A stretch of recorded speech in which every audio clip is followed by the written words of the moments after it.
Hello, everyone, and welcome into the Butt Fumble Sports Daily Show. It's so wonderful to have you with us on this Saturday. I hope you're having a wonderful start to your weekend. We have football tomorrow, but today we have a lot of sports sprinkled in across the NBA, college basketball, NHL. Of course, we're going to talk about what's going on tomorrow, but we already have games tipping off in just a few minutes, whether it's college basketball. One game in the NBA tips off at noon, and another one starts at 12:30. So we're going to dive right into everything today. Hope you're all doing well, and we are going to get right into our action. Make sure you hit that follow button. Make sure you're subscribing to Butt Fumble Sports. I want to give out a very quick pick to get us started. Literally seconds from now, over in the NBA, I am taking the Washington Wizards on the money line. I think they get the win over the Detroit Pistons. The Pistons may be the favorite, but I'm taking the Wizards on the money line, everybody. So for all of you out there, welcome into the show. Good way to start things here this morning. Hope you're all doing well. Hit us up with your questions, your comments across TikTok, YouTube, Twitch, and Kick. We do our research using the Outlier app. So if you have questions about your sports bets, your DFS lineups, anything else, or if you just want to rant about sports, love taking your comments, going through some of the hotter topics across the sports world. If you want to join as a guest on TikTok, love having you do that as well. Chris Santos, best anytime touchdown scorers this week. I certainly have to believe that Christian McCaffrey is probably number one overall across the board, Lamar Jackson being number two. Beyond that, I think Isaiah Pacheco would probably be number three. And I feel like David Montgomery or Jahmyr Gibbs is probably coming in at 4 and 5. Those would be my top 5 touchdown scorers for tomorrow. If you guys have questions, hit us up. Aiden, Jokic over 26.5 today. I like it. At home against Joel Embiid. They've had some epic matchups before, but I do love to see it. Jokic over 26.5. I did take that earlier, Aiden. Deadpool, long time no see. We've been here, Deadpool, over the last few days. Great to see you. If you guys want to talk some sports, you've come to the right place, whether it's ranting about sports or doing some sports betting research for all you guys. By the way, one of our favorites, Majomes, is saying Aguilar anytime touchdown. That's been his favorite play throughout the week. Luis Lara, any NBA picks for today? When we hit 2,000 likes, we will be giving out a pick every 2,000 likes. Wizards on the money line was one we've already given out. That one's starting literally in seconds, so we gave that one out. I'm also going to give out a hockey play because that one's starting in about 30 minutes. Bruins on the money line. I took Bruins on the money line against the Flyers. Great to have all of you joining us across all of these platforms, TikTok, YouTube, Twitch, and Kick. If you want help with your bets, here to help you do just that using our research app Outlier that we use every day. Chris Santos, Oilers staying hot is probably a good play, but I don't love the value on it. Where I do like it is I like the over in that game. I think it gets over at least 6 goals, so I like that play. Luke Fisher, Rashee Rice over receiving yards. Let's jump on over to Outlier right now and look at that player prop bet. Rashee Rice has been a really good play so far this year, but mostly at home. On the road has been a slightly different story, so we'll have to dive into what the numbers look like. Rashee Rice on receiving yards is right now set at 59.5. Right now, the implied probability, at least on Outlier, is towards the over. Has been a very good trend. 6 out of the last 8 games, this is hit on the over. But again, on away games, hasn't been as trendy. Baltimore Ravens defense, 8th best in the NFL against wide receiver passing yards. I would tend to stay away from this. I don't think he reaches to 60. I think he falls just short of it. I think it's going to be closer to a 54-55, and I think that's what's going to allow the sports books to take advantage of it. I feel like the under's the better play here. The money line on this, or the line movement on this rather, has ticked towards the under. Started at 61.5 and has moved towards 59.5. Aiden, Kelsey over 65.5 receiving yards. Let's jump on over to Travis Kelsey and see how we feel about that play. Over 62.5 does have the implied probability on the over. one thing I definitely want to make note of, Ravens are better against wide receivers than they are against tight ends. I do think that favors Kelce just slightly, and he's come on strong in the postseason. In both postseason games, he's gone over his total and over 69.5 receiving yards. This is set at 62.5. I think the over cashes on this. Funny enough, the line movement on this started at 60.5, moved up to 62.5. So this has been a popular bet. I tend to think that you want to buy this at over 59.5. 59.5 receiving yards, probably the best place to take Travis Kelce's receiving yards for tomorrow. Deadpool's got a rant question for us. Why has Belichick and Vrabel not gotten head coaching jobs? I think two reasons. One, Belichick's age, and two, Mike Vrabel doesn't represent either great defense or great offense. He's just known as a great leader, and I think a lot of owners right now, they want to buy into one side of their team being superior or getting better. I think that's part of the reason neither one of them. Belichick's, it's his age and whether people think he's past the point of really knowing how to be a great starter of a franchise or an organization. But with Vrabel, he is a good defensive coach, but I certainly wouldn't call him one of the better defensive minds in the league or anything like that. Dylan, Dalvin Cook, anytime touchdown trust. I'm rooting for it, Dylan. Trust on that. Deadpool, will anyone break Wilt single? No. That's locked in there. Luke, what about Lamar Jackson anytime interception? Ooh, no one's asked about that one so far. That's an interesting call. We're going to talk about my game pick for that in just a little bit, but I think this is a good one to touch on, and that's interceptions thrown by Lamar Jackson. Will he go over 1.5, or will he go over half? Right now, the implied probability is towards the under. Chiefs, not a very good defense when it comes to interceptions. So, according to trends, no, you shouldn't take the over on this. But I wouldn't be surprised if it happens personally. So, I may not be the best expert to answer your question. I'll say this. The data says take the under. Me, I feel like the over could happen in this game. And I feel like it's really going to come on like a tip pass. I think that's where it's going to happen. I think this game's going to be closer. I actually wanted to touch on this game really quick. This is the game tomorrow at 3 o'clock between the Chiefs and the Ravens.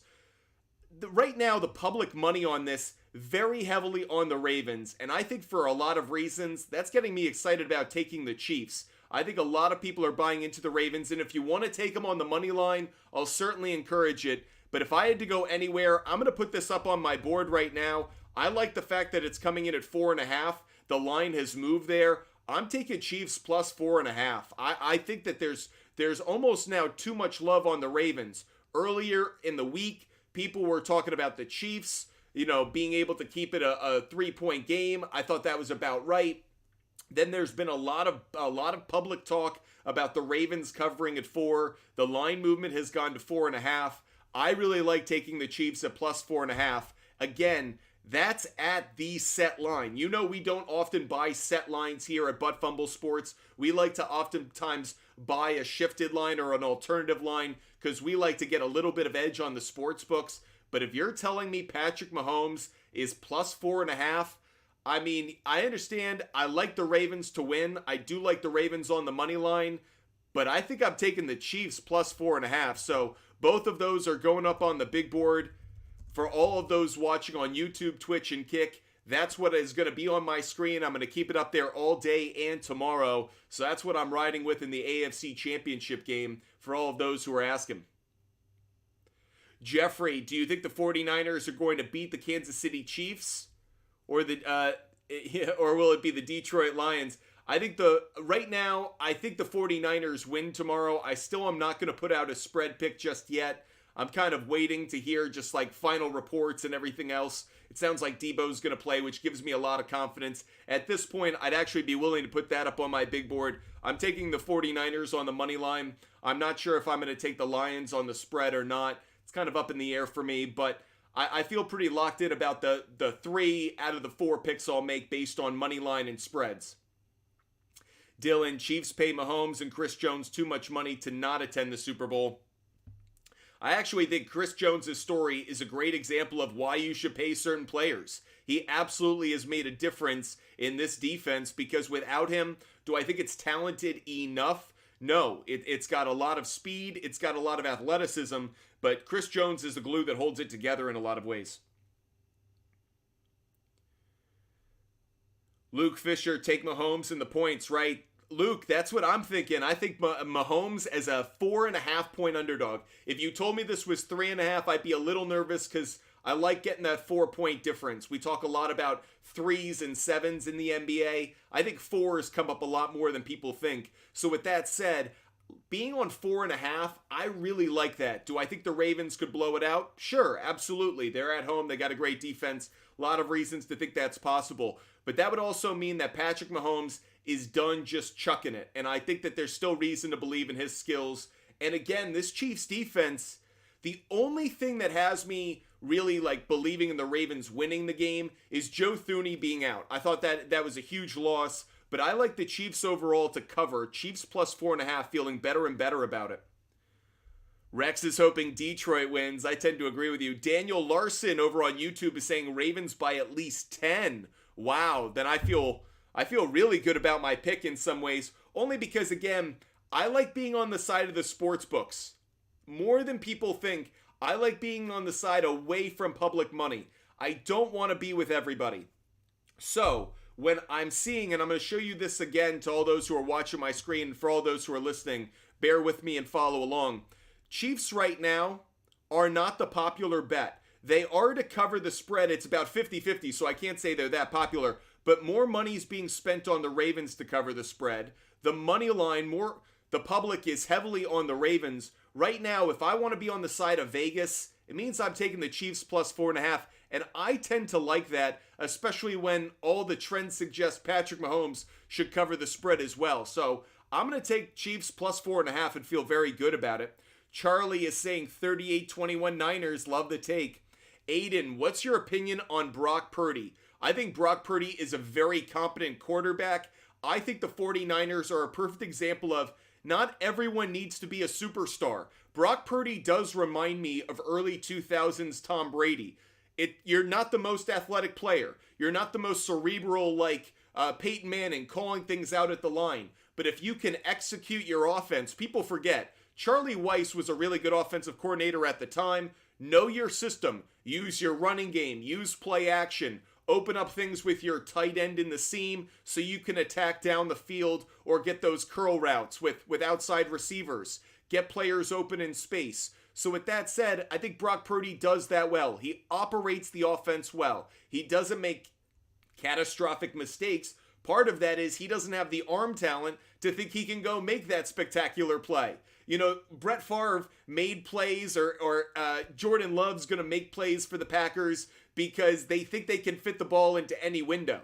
That is toxic. Sometimes the best thing you can do is admit where your limitations are and then go, okay, I'm going to play within my limitations. You know, so anyways, I think Brock Purdy understands the system he operates. He understands his limitations. He throws a decent enough ball. Like, it's a bit of a wet noodle at times, but it's not awful. Like, the zip isn't like other quarterbacks there again, but he does enough. I actually think where he stands out athletically is his footwork. I think his footwork is really strong. His ability to kind of maneuver within the pocket and get out and roll out of the pocket, I think he does that better than people give him credit for. But overall, I mean, he's a B+ quarterback. I don't think that's a knock on him. I don't think that's a terrible, I don't think that's a bad thing. I think that's just admitting what he is and saying, you can win a Super Bowl with that. By the way, you can also get better.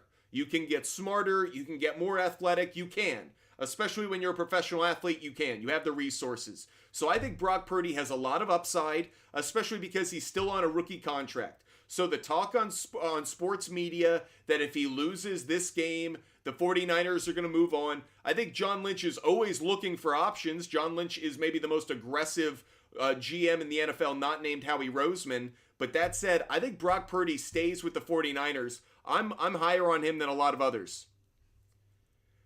Uncle Dutch, a strong-armed Chad Pennington is actually, I completely agree with that. I think that's actually a dead-on comparison, and I don't think that's a negative comment.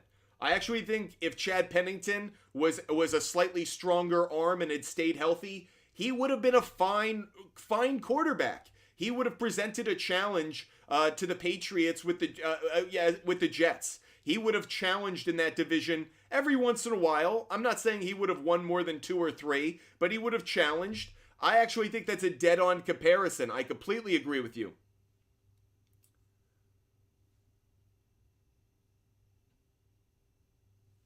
Eminem versus Swift.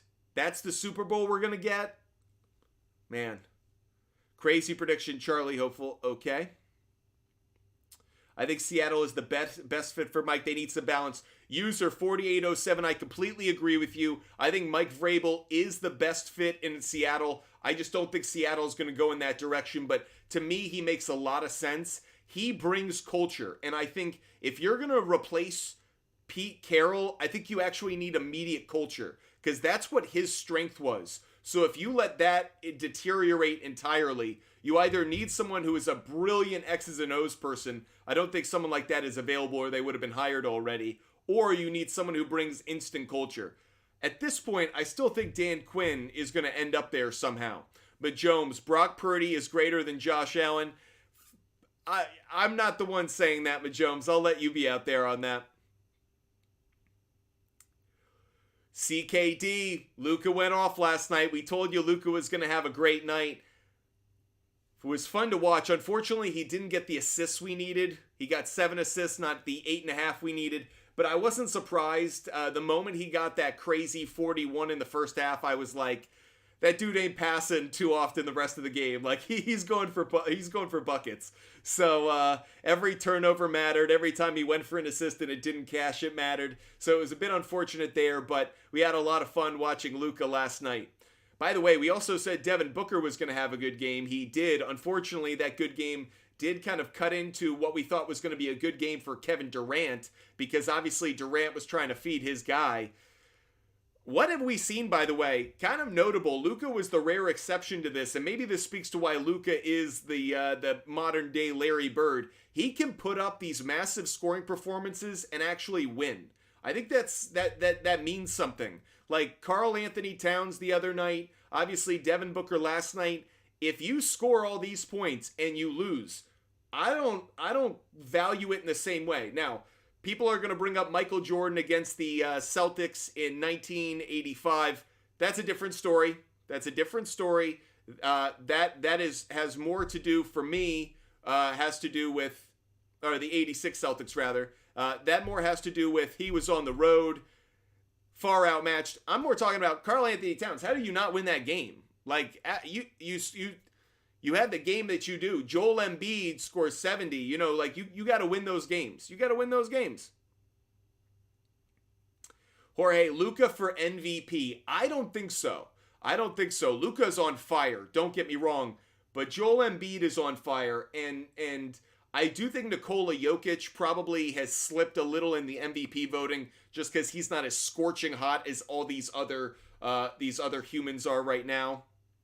But that said, I think SGA, I think Shai Gilgeous-Alexander, he continues to make a really strong argument for me.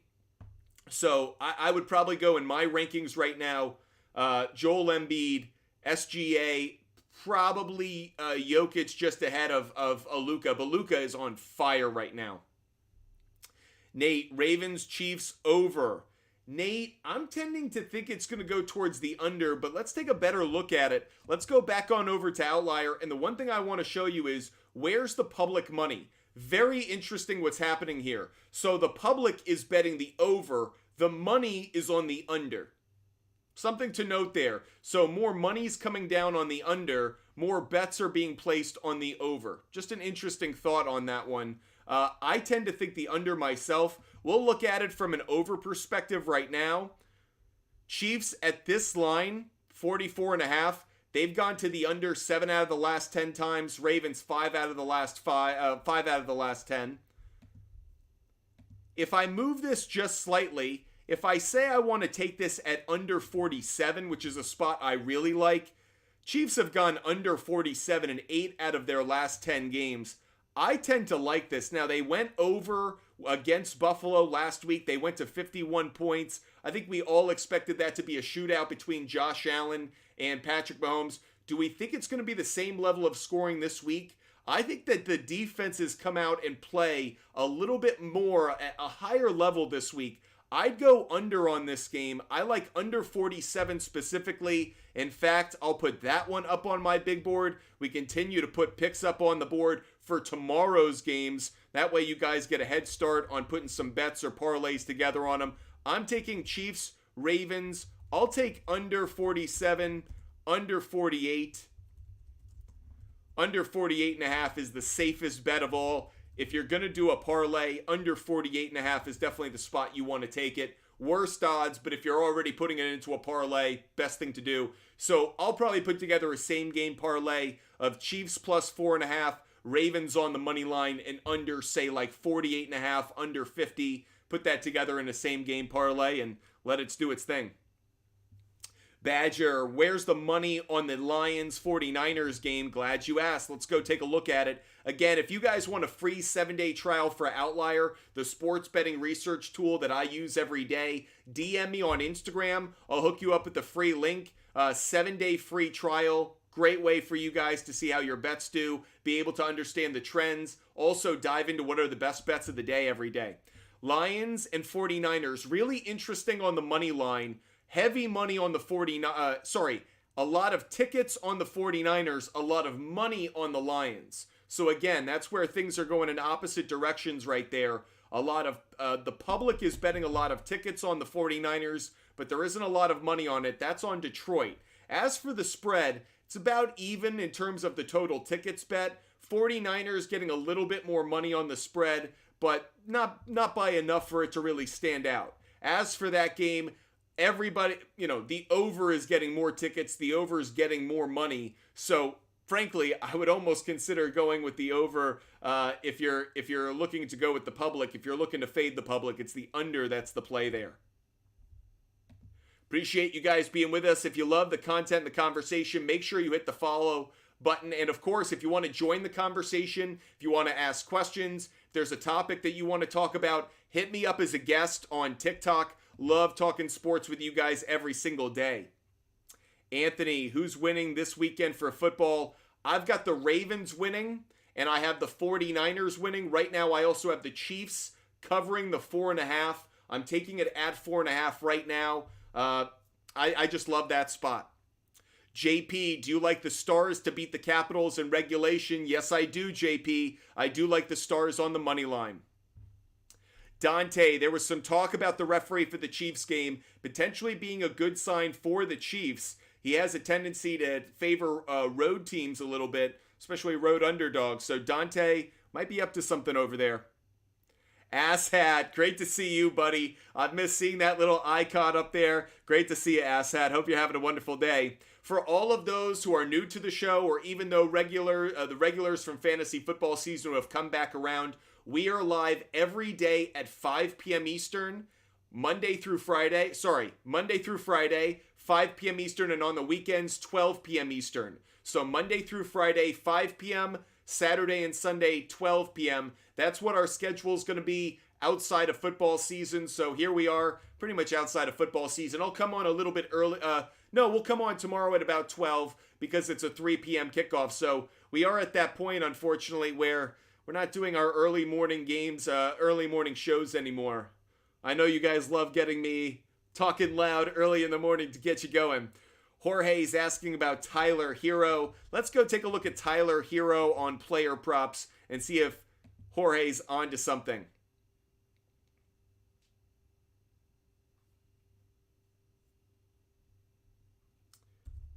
Looking at Tyler Hero, and specifically you're looking at points, rebounds, and assists. If you guys play fantasy basketball, this is a great stat to look at. Really tells you a great line to look at to understand what you can expect from that player. Tyler Hero, the over is not a good play today. The under has the better implied probability. I'm going to look at it from an under perspective. I know he's been very consistent of late, but the Knicks have me a little bit worried. They're a great defense against shooting guards. Third fewest points allowed.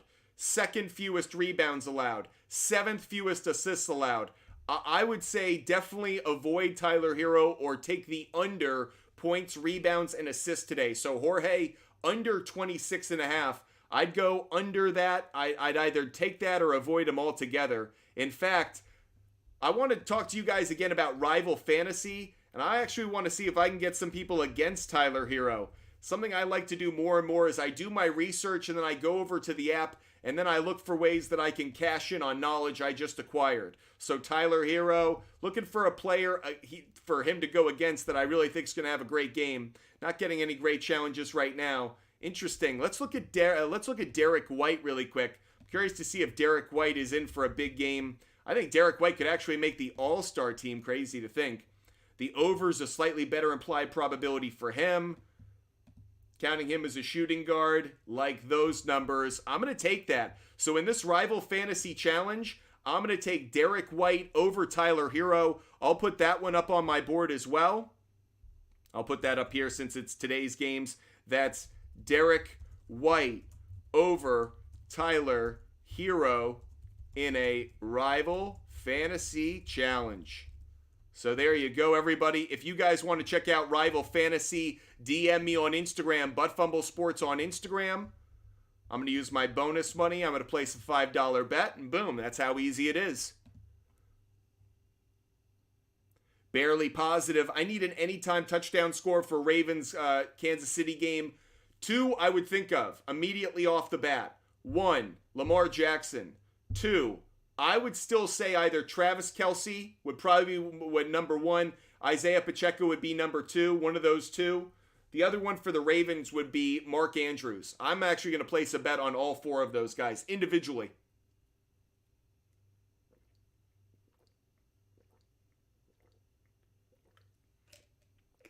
Aiden Stewart over 10.5. I like the play. CKD, Flowers and Rice on an anytime touchdown? I don't know. Flowers, I don't know. Rice, I like more. Flowers, I don't think so. Brandon, what's good? If any of you guys want to join the show as a guest, hit us up. Love talking sports with you guys. Happy to have you guys join the show.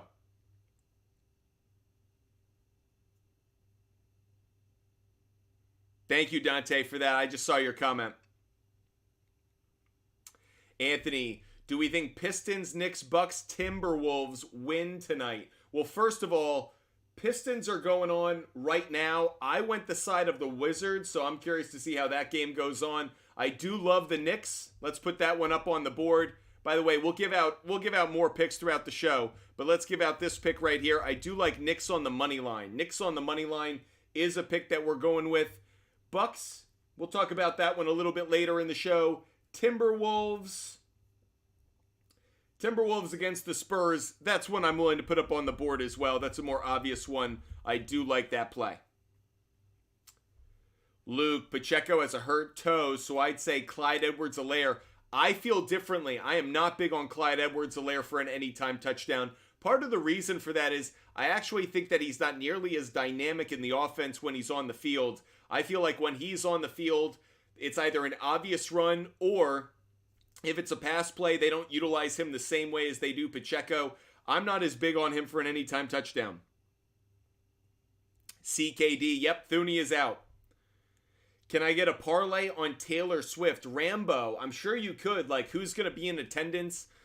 Taylor Swift is absolutely going to be in attendance. Here's a side bet. Here's a side bet. Do we ever see Ray Lewis and Taylor Swift on the screen at the same time? I'm not saying in the same physical location, but do they ever show a side-by-side Taylor Swift and Ray Lewis? Okay? I know it's a rare possibility, so I'm sure the odds on this are heavy on the no side, but I'd be curious. That is a side bet I'd be willing to put out there. Taylor Swift, it could be a split screen. They could be in the same box. It could be any way they're on the screen, on your TV screen at the same time.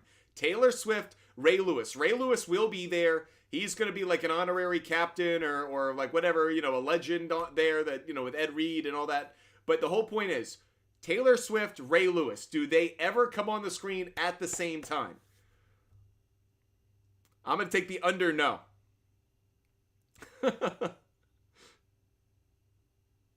Jorge, over under 5.5 shots of Jason Kelsey. Oh. I'm going to take the, 5.5. See, here's the thing. 5.5 feels high. 5.5 feels very high. And I have worked in sports media enough to know there are certain broadcasts that like to downplay certain things, and there are certain broadcasts that like dial that up. You're going to hit the over on that because CBS loves to shill.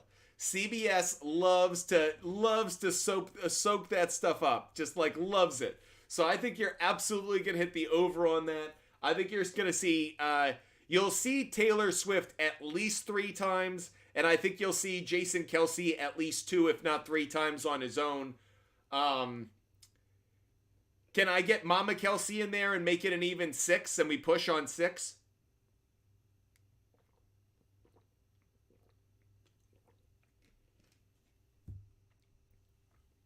Montgomery anytime touchdown. Luke, I like that play. I think Jahmyr Gibbs is a good one as well. I think Jahmyr Gibbs is the better one, but I don't hate that play.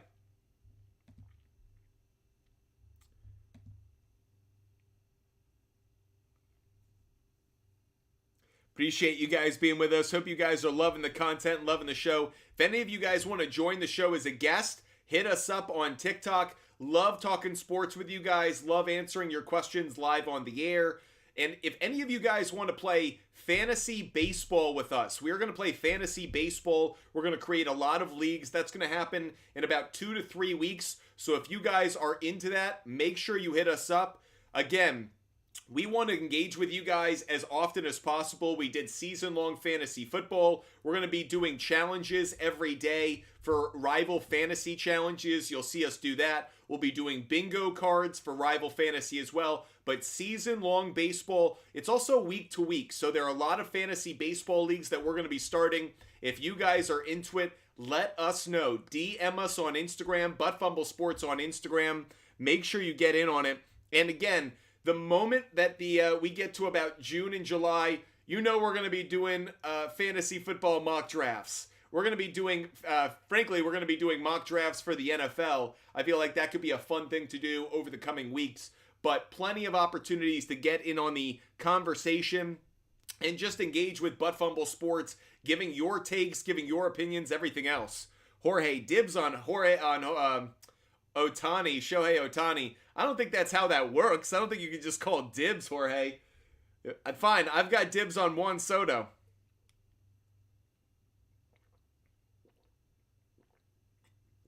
This ain't shotgun. Appreciate you guys joining the show. What are your thoughts on the football games tomorrow? Who do you think is going to win? Let's do a quick poll, everybody. We're going to do a quick poll. Who do you think is going to win? Smiley face. We'll say smiley face for the Chiefs because it's red. Crying face for the Ravens because it's blue. So smiley face Chiefs, crying face Ravens. Who wins the game tomorrow? The AFC Championship. Smiley face Chiefs, crying face Ravens. Just doing a quick poll. Smiley face Chiefs, crying face Ravens. Let us know what you think. Roxanne, you gotta do the right crying face. Smiley face Chiefs, crying face Ravens. Who do you think wins the game tomorrow? Wins the game. Who wins the game? Smiley face Chiefs, crying face Ravens. Who wins the game tomorrow? Let us know your take across all of the platforms we're on. Let us know. Are you taking the Ravens, the Chiefs? Chiefs, smiley face, crying face for the Ravens. Let us know what you guys think. Stumpy rules. You got to get the right crying face in there, buddy. He's going with the Ravens. Smiley face for the Chiefs, crying face for the Ravens. Who is going to win this game tomorrow? A close vote right here. I'm going to place my vote for the Ravens. Very close on this. 5-4 as it turns out. I got you, Stumpy Rules. Majomes wants a Barry Bonds Hall of Fame rant. Okay, a lot of people have been asking for a rant about the MLB Hall of Fame and the voting on that. I didn't really want to do it because at this point, it's kind of like a tired issue. I mean, this is the thing about baseball. The things that are like hot topics in a lot of ways are kind of tired. Like, I don't want to talk about whether Pete Rose should be in the Hall of Fame or not. He should have been in there a while ago. There's now literally legal sports betting across the sports world. It's crazy. Barry Bonds. Did the dude take steroids? By every measure of the eye, he did. We actually still have never convicted him of the crime, or he was never found guilty in a court of law. It's a lot of speculation. The guy hit the most home runs in baseball history. Even if he was assisted by steroids, do you know the kind of high hand-eye coordination it still requires? I feel like he should absolutely be in the Hall of Fame. I feel like baseball's Hall of Fame gets it wrong. It tries to make it an exclusive VIP club instead of just telling the history of the game. It does so in like the exhibits, but like that's a different part of the museum. And when we talk about players who should be in the Hall of Fame, it's players who literally define the greatness of baseball. How does the number one home run hitter in baseball, the all-time hit king in baseball, and the player with the most Cy Youngs in baseball, that's Roger Clemens, how are those three players not in the Hall of Fame?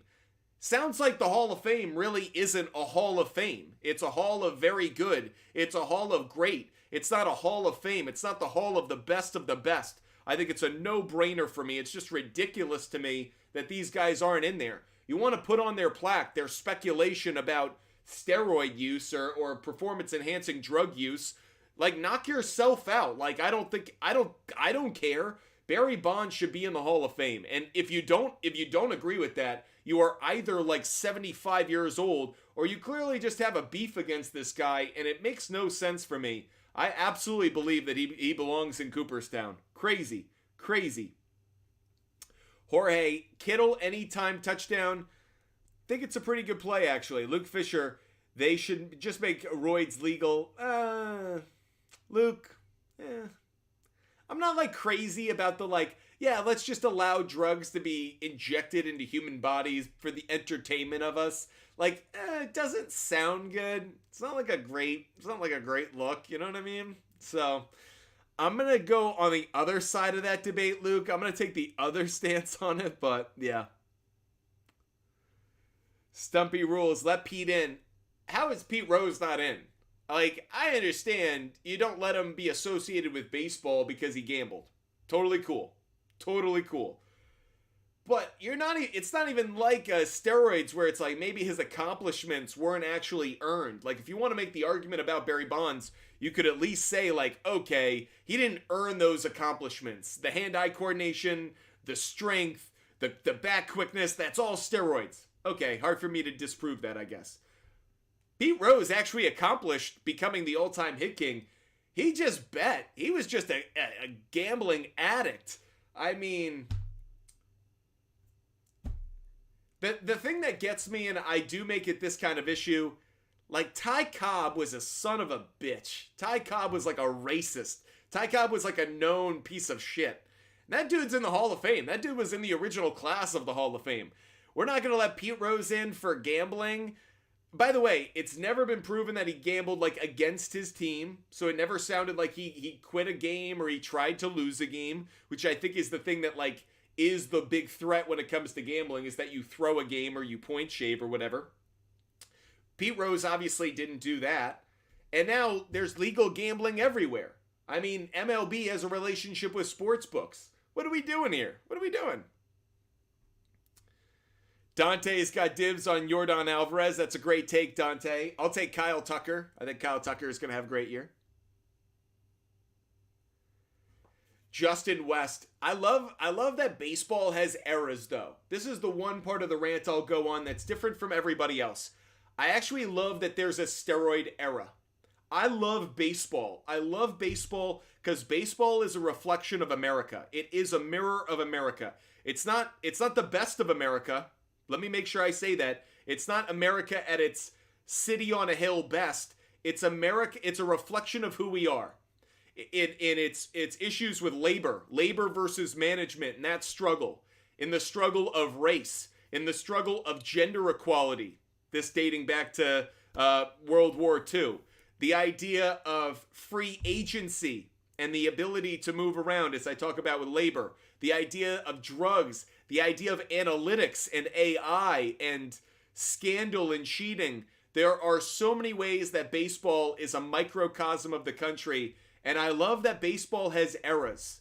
Baseball has set periods of time where it was like it was a certain era. And I kind of love that because you're able to follow the history of not just the sport, but literally something more macro, us as a people, us as a society, through this game. And I can't say that about football. Football, in some ways, is the same. I know it's changed a lot, but in a lot of ways, it's the same as it was in 1960 as it is today. They throw a lot more today, but it's still, we're lining up. I know the formations are, but it's chess pieces on the board. Chess has been the same for hundreds of years. Football has been, baseball is literally changing pitch by pitch. I'm moving ever so slightly, and the pitches, I feel very differently about it, and I just do love the fact we have eras, and I think the steroid era in some ways, in a bizarre way, it contributes to the history of baseball in this weird historical infatuation, at least that I have, and it's created by having things like the dead ball era and the steroid era and things like that. B. Turney, give Reggie Bush his Heisman back. I mean, like, preach. If I'm going to make a rant that says Pete Rose should be in the Hall of Fame because sports gambling is everywhere across the country, then how do I not give Reggie Bush his Heisman back now that NIL and everything else, what was a violation then is now sanctioned now? And by the way, and he shouldn't have had his Heisman taken away in the first place. Like, I thought that was such a petty, small thing. What a ridiculous... The NCAA is like the worst organization in America. I honestly have to believe they are just the worst. They are the worst. A new era now, pitch clock era. Exactly, Stumpy Rules. This is what I'm saying. And what's the pitch clock era? It's a reflection of America. It's the TikTok era. It's the idea that things that need to be faster, that we are literally picking up the speed of life. We are changing how we existed as a society for the past 250 years, and we're now going to go into a brand new phase of our world. We're going to speed things up.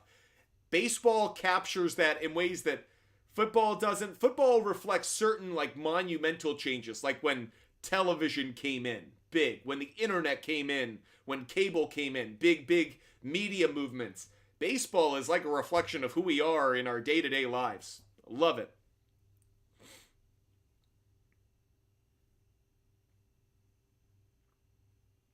Who is catching touchdowns in the Chiefs and Ravens game? We've talked a bit about it so far. I think Travis Kelce's going to catch a touchdown. I think Mark Andrews. I like the two tight ends. I could see Rashee Rice doing it as well.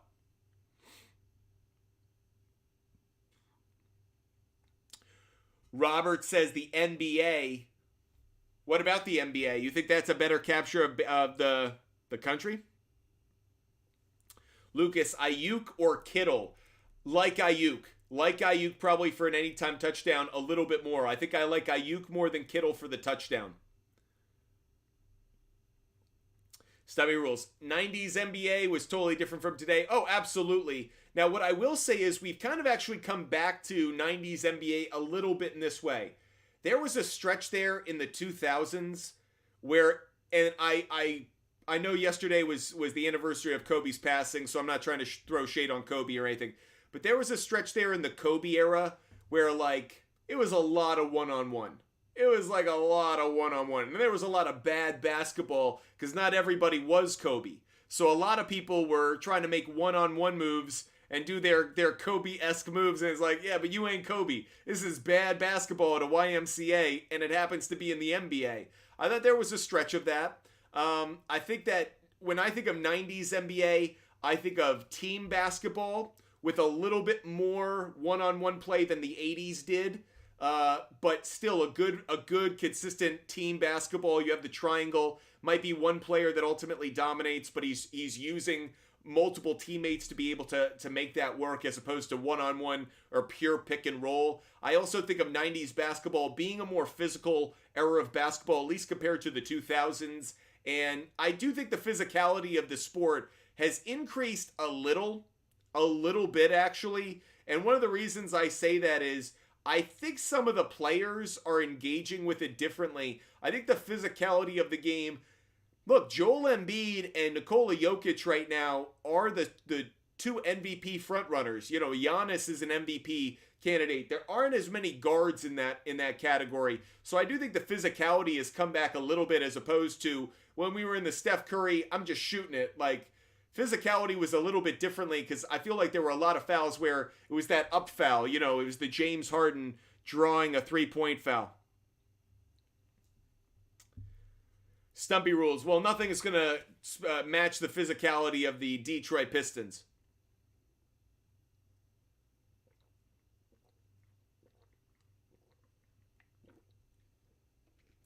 Dante, I couldn't agree with your takes more about Michael Jordan, Charles Barkley. What if they weren't allowed in the NBA Hall of Fame or the Basketball Hall of Fame?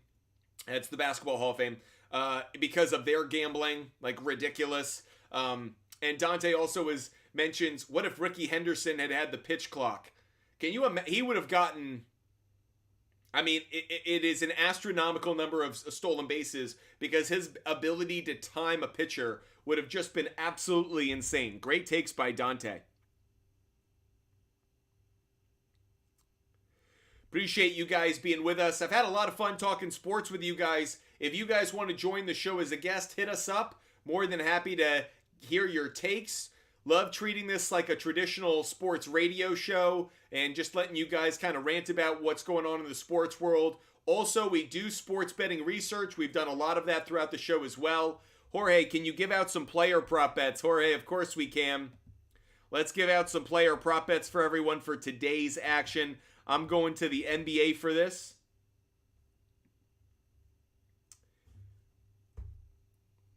Couple of player prop bets for you, and let's go. Jimmy Butler is going to be our first player prop bet. I took this at over 14.5 points. I'd also take this at over 15.5 points. That's Jimmy Butler to get over on points. I like the matchup between Nikola Jokic and Joel Embiid for both of them, actually. I got Jokic going over 24.5 points, and I do have Joel Embiid going over 29.5 points. I could see that just being a great battle between those two big men.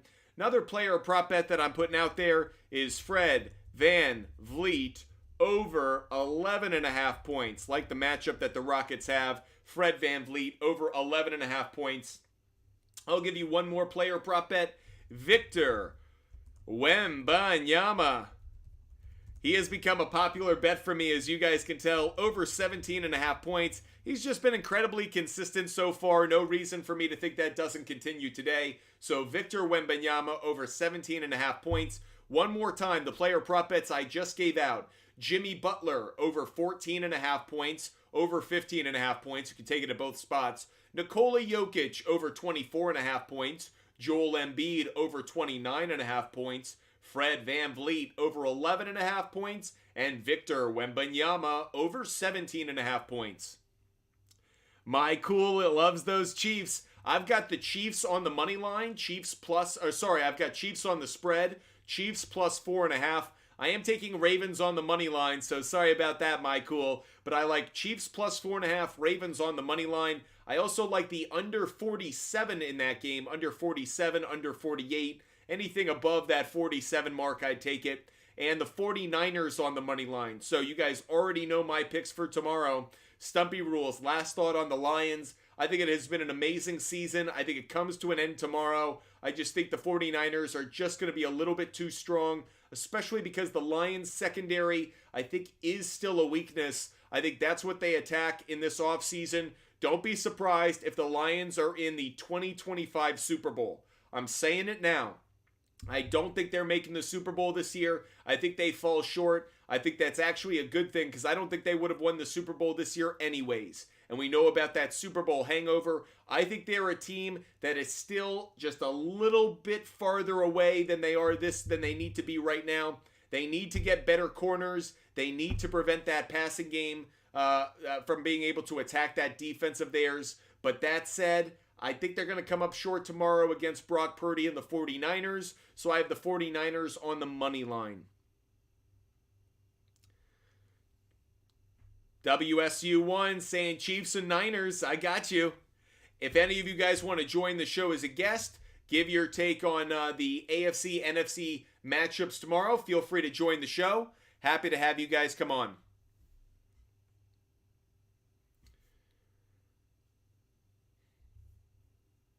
I want to check one thing. I want to check the score for this NBA game. And as expected, a barn burner between the Wizards and the Pistons, 38-37.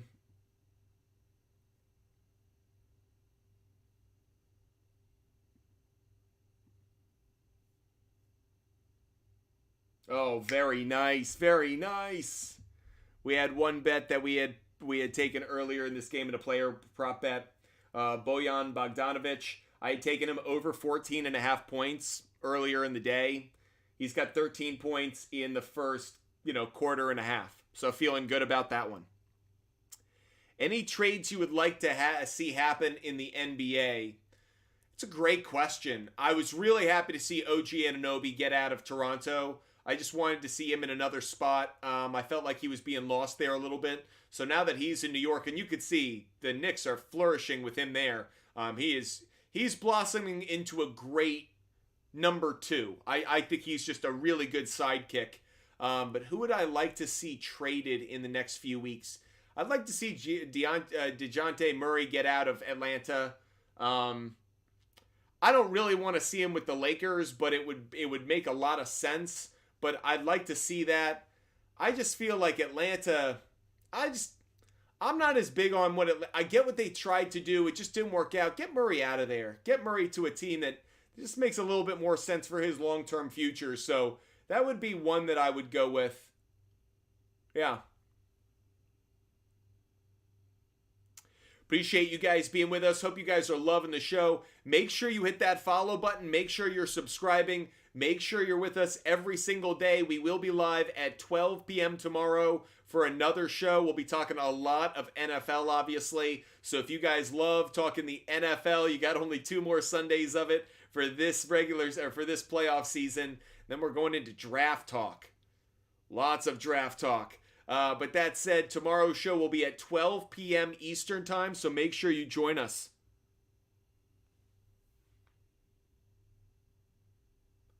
Jorge, Hero needs out with Terry there. I don't see it the same way. I actually think Tyler Hero needs to just step up. He just needs to play better. Q-Dog, continue to play better. He should blossom into I thought Tyler Hero was going to make a giant leap. He had come off the block so hot, and then I'm not talking this year. I'm talking about in his career, and I don't know. I'm still kind of I'm kind of fading him a little bit more these days. Q-Dog, will San Francisco win by 7 points? If I had to say, it's the one bet out of the games I haven't made yet. So I'm taking the 49ers money line. I've given out my Chiefs and Ravens picks so far. I don't know. I feel like the 49ers win by 7. But part of me wants... It really is a head-heart thing. That's what it is. My head is telling me, take the 49ers plus 49ers minus 7. My heart is come on, Lions. Come on, Lions. But I don't think so. I think the 49ers minus 7 is probably the better play. Anyone the Mavs should go after? I think the Mavs just need to continue to add around Luka. And specifically... I wish he had a great pick and roll partner, but I say that, and he had, Kristaps Porzingis at one point. It didn't really work out. So I wish they just had some size. I don't know what the Mavs are, though. The Mavs are a weird team to me. They've got some players I like. I like Grant Williams. I like Tim Hardaway Jr., but they don't have a center I really like. Maybe that's something.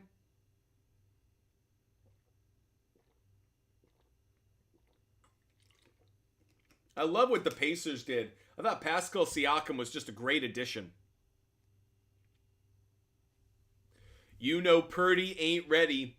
I think actually Brock Purdy is ready. And I think one of the reasons he's ready is because people are doubting him. And he has reason to play a really good game tomorrow. As in, I think that he cannot be overly confident. I thought last year, the run he was on, he was overhyped.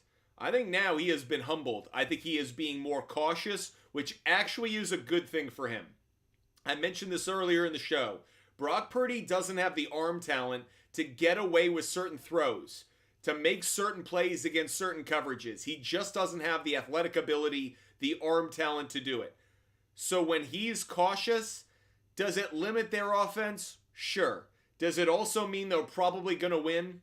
Yes. Death by 1,000 paper cuts, as opposed to try to stab you in the heart with a needle of such a thin size. So with that said, I think Brock Purdy's talent limits what he can do. I also think it gives the 49ers in some ways a better chance to win because he won't take risk. He won't take chance. He's going to play a smart game. I think he's going to win tomorrow. I believe in Brock Purdy.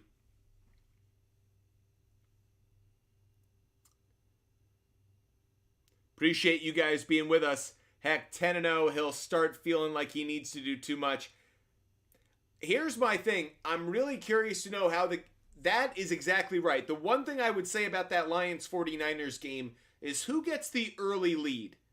If the Lions somehow get out to an early lead, it changes things substantially because they're a very good run defense.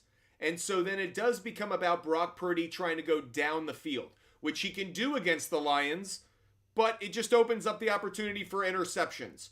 That said, if the 49ers get out to an early lead, if Jared Goff gets off to a slow start, I think things could get out of hand quickly, and that's why I tend to say I think 49ers on the spread is the right play. 49ers can be ran on.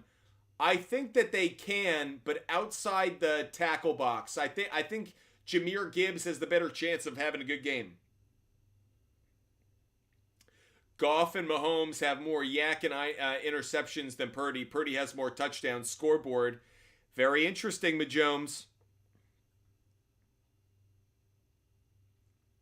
Appreciate you guys joining the show. Jorge's asking about Kittle on receptions. Let's take a look at that. We're going to jump on over to Outlier, and we're going to look at Kittle on receptions. Again, if you want all of my bets, if you want access to the research tool I use every day, if you want to play Rival Fantasy with us, just DM me on Instagram, Buttfumble Sports on Instagram. Make sure you follow, and of course, make sure that you hit us up. That way you can get all the links and referral codes and everything else. Okay, George Kittle receptions under 4.5 is the better implied probability. And I tend to think that that's going to come out to be about right. I understand the Lions aren't a great defense against the tight end position, 17th in the league. However, this just hasn't been a very hot play. I will say it's cashed the 3 times the overs hit. It has been at home. Interesting. 3 out of the last 5 games, this has hit at home. I still tend to say I don't like it. I like the under 4.5. I think 5, getting to 5 is just a little too high. Yeah, I'll take the under on this one. Very close, but I'll take the under. Hope you guys are having a wonderful Saturday. Hope you guys are excited about the football games tomorrow. Make sure you hit that follow button on your screen. If you're watching on YouTube, Twitch, or Kick, make sure you subscribe. That way you never miss when we're live across all of these platforms. You guys know I love talking sports with you guys every day. In my spare time, I'm researching stats, I'm looking things up so I can give you guys the best information possible and speak with as well informed an opinion as possible. So that's why I hope you guys continue to make me a part of your content consumption every single day. We are live Monday through Friday at 5 p.m. Eastern. We're live on the weekends at 12 p.m. Eastern. Where does Blake Snell, or does he... Man, Blake Snell, he's just been out there too long. I feel like Major League Baseball needs to change their offseason. Free agency just goes on way too long, and it's reached a point where every team thinks they can get a bargain by waiting until spring training to sign some of these guys, which only runs the risk of injury and frankly only bores the fan. Like, Major League Baseball, why didn't you have more activity during the hot stove season. Like, I understand we got all excited about all the moves that the Dodgers made, but in reality, I feel like this has been a very slow burn of an offseason, with maybe a few big splashes mixed in. But that said, I feel like Blake Snell, ultimately, where do I really see him going? I don't think he re-signs with the Padres.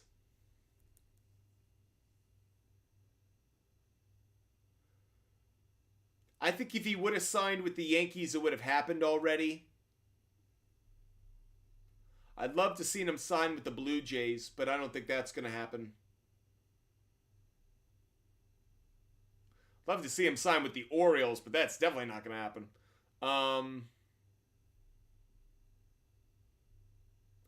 Look out for a sneaky team. Look out for a sneaky team to throw him money. I'd be curious to know where the Seattle Mariners are. They're usually good to throw money in a stupid free agent spot out there. The Astros came to mind. Yeah, the Marlins. No, I don't think the Marlins are going to spend the money on him. I think the Marlins have a different strategy when it comes to their pitching staff. Marlins are actually doing what I think a lot of teams should do, which is draft and develop young pitching arms and then go acquire good free agent talent. I think that's a good way to go. Largely because I think young arms, you can kind of play with that salary cap a little bit more. Obviously, if you're paying for one big arm and it doesn't work out, a Jacob deGrom, no, it worked out for the Rangers, but that's an example. El Chapper, it's great to see you. Do you think the Bears will draft Caleb Williams? Yeah, I think they are. I think if Cliff Kingsbury goes there for sure, I just feel like a lot of the fan base and the media have been hyping up Justin Fields for the last month to keep that job. And the Bears didn't back it. The Bears didn't endorse it. The Bears stayed very lukewarm about it. Makes me feel like they're going to trade Fields and they're going to draft Caleb Williams, and they're going to say to themselves, we like Justin Fields, but we missed on drafting Patrick Mahomes for Mitch Trubisky. We're not going to make that mistake again. We're going to draft Caleb Williams. So I think Caleb Williams is going to Chicago. Where does Justin Fields end up? I've been mentioning this before. I think Atlanta makes a lot of sense. I think the Atlanta Falcons make a lot of sense. They've got some good young talent in that offense already. I think Raheem Morris, you could get an offensive coordinator in there to pair with a defensive-minded head coach.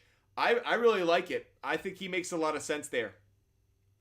What happened to the Magic last night? Oh, did they poop the bed? Appreciate you guys being with us. Hope you guys are loving the show.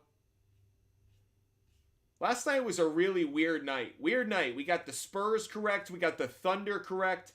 Bucks lost, though, against the Cavaliers, something that had not happened historically. Grizzlies pulled off a 1-point home win against the Magic, which was like, yuck, really disappointing. Clippers took care of business north of the border against the Raptors. Pacers, it was the Suns and it was the Magic that killed us last night. Other than that, we had an amazing night. But that's usually how it is, right, El Chappers? Dante, I wish the Astros would pick them up. We need deep pitcher. Astros definitely need some pitching. There's no doubt about that.